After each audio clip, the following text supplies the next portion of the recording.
नमस्कार Subhashini food style को आपण मानक बहुत बहुत स्वागत। मु आज आपण मानक पई चिकन आलू तरकारी रेसिपी नहीं के आछि। आउ एई तरकारी को बहुत सहज उपाय रे बनाइछि, जहाँ बनेबा बहुत इजी हबो। जदि आपण मानक मो वीडियोटी भल लागिबो ताहले लाइक शेयर निश्चय करिवे एवं जदि आपण मो चैनल को सब्सक्राइब करनांती ताहले प्लीज सब्सक्राइब करिवे और पाखर थिया बेल आइकन को मध्य क्लिक कर देबे, जहाँ द्वारा मोर सब नुआ नुआ वीडियो रो नोटिफिकेशन आपण पाई परिबे। ताहले चलंतु एही सहज और स्वादिष्ट चिकन आलू तरकारी बनैबा स्टार्ट करिबा। तरकारी बनैबा पई मु एठी 1 केजी चिकन नैछि एवं आउ एहा को मु भल भाबरे वाश करि नैछि। एठी मु 3टी बड़ साइज रो आलू नैछि आउ एमिति बड़ बड़ भाबरे बड़ साइज ता काटि नैछि। एठी मु 4टी बड़ साइज रो प्याज को काटि कि नैछि, गोटे टमाटो चॉप करि नैछि, 4टी कंचा लंका को एमिति भल भाबरे चीरी कि नैछि। कंचा लंका चिकन रे पकेले बहुत ही टेस्ट आस्ताय। एठी मु अदा रसुण एवं जीरा को पेस्ट करि नैछि। तरकारी बनैबा पई प्रथमे आलू को फ्राई करिबा। ता पई मु गोटे कढ़ाई रे पाखापाखी 2 बड़ चम्मच तेल गरम करि नैछि। एबे आलू को फ्राई करिबा। मांस तरकारी रे एमिति बड़ बड़ करी आलू रखिले बहुत भल लागे। किछि समय एमिति फ्राई कर सरला परे आलू को हमर गोल्डन ब्राउन हो जाइछि। एबे एहा को गोटे जगह को बाहर करि नेबा। एबे आमे सेम कढ़ाई रे आउ किछि तेल देबा एवं तेल गरम हैला परे सेथिरे किछि गोटा गरम मसला देबा एवं तापरे ताकू आधा मिनिट जाए फ्राई करिबा। तापरे एथिरे मु काटी के रखिथिबा 4टी बड़ साइज रो प्याज को दउछि। प्याज को मीडियम फ्लेम रे लाइट ब्राउन हैला पर्यंत फ्राई करनेबा। देखंतु हमर प्याज केमती लाइट ब्राउन कलर हो जाइछि। तापरे एथिरे आमे गोटे चम्मच हळदी गुंड एवं 3 चम्मच लंका गुंड दे देबा। लंका गुंड आपण टेस्ट हिसाब रे कम बेसी करि परिबे। तेल रे हळदी एवं लंका गुंड देले तरकारी रो कलर पूरा लाल आसी थाए। लंका गुंड पकेला बेले फ्लेम सब बेले लो रखिबे, नहले लंका गुंड पोड़ी जिवो।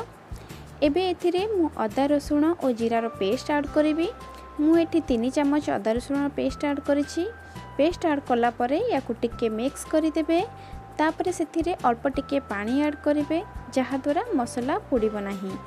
तापरे एथिरे मु गोटे कटा टमाटो नैछि एवं एहाकु भल भाबरे मसला सहित मिक्स करि देबे।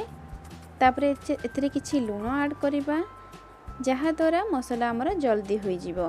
तापरे याकु आमे किछि समय पई कवर करि नेबा, जहाँ द्वारा मसला भल भाबरे सिझी जिवो। 2 मिनिट परे एबे टमाटो हमर भल भाबरे सिझी जाइछि। एबे एथिरे टिके पानी ऐड करिबा। एथिरे 4टा कंचा लंका मु एमिते फाळ करि पकेइछि। तापरे याको भल भाबरे मिसई दबा। एथिरे आमे 2 चम्मच चिकन मसला पकेइबा एवं सेथिरे किछि पानी दे गोळेइ देबा। जेते बेले हमर तेल ऊपर को उठिबो सेते बेले जाई आमे चिकन ऐड करिबा। एबे आपण देखि पारुथिबे हमर तेल ऊपर को उठी जाइछि। एबे एथिरे रखिथिबा चिकन को ऐड करि देबा। चिकन ऐड कला परे थरे याकु मसला सहित भल भाबरे मिसाई देबा एवं तापरे आवश्यक अनुसार लूण ऐड करिबा। भल भाबरे मिसाई देबा एवं याकु कवर करके लो मीडियम फ्लेम रे कुक करिबा, जहाँ द्वारा हम चिकन भल भाबरे सिझी जिवो। आउ याकु कवर करके कुक करिले चिकन रो पानी बाहर थाए एवं सेही पानी रे चिकन आपे आपे सिझी जिवो। मझिरे मझिरे यार कवर खोली याकु मिक्स करूथिबे। तापरे पुणी याकु कवर करके कुक करिबा। तो आकु मीडियम फ्लेम रे कुक करिवे। किछि समय कुक कला परे चिकन भी टिके सिझी जाइछि। एबे मु एठी भाजी की रखिथिबा आलू ऐड करिछि। याकु भल भाबरे मिसाई देबा। किछि समय याकु कवर करके कुक करिबा।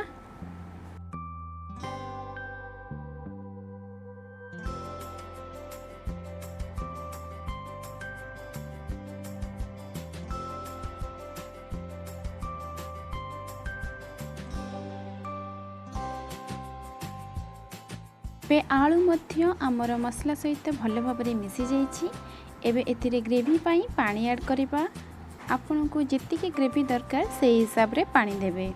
एबे याकु लो मीडियम फ्लेम रे कुक करिबा। किछि समय एही परी कुक कर सरला परे आमर चिकन और आलू पूरा पूरी सिझी जाइछि।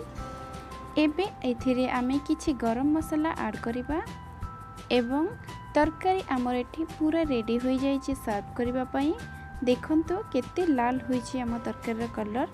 आपण या रुटी नहले भात सहित खाई परिबे।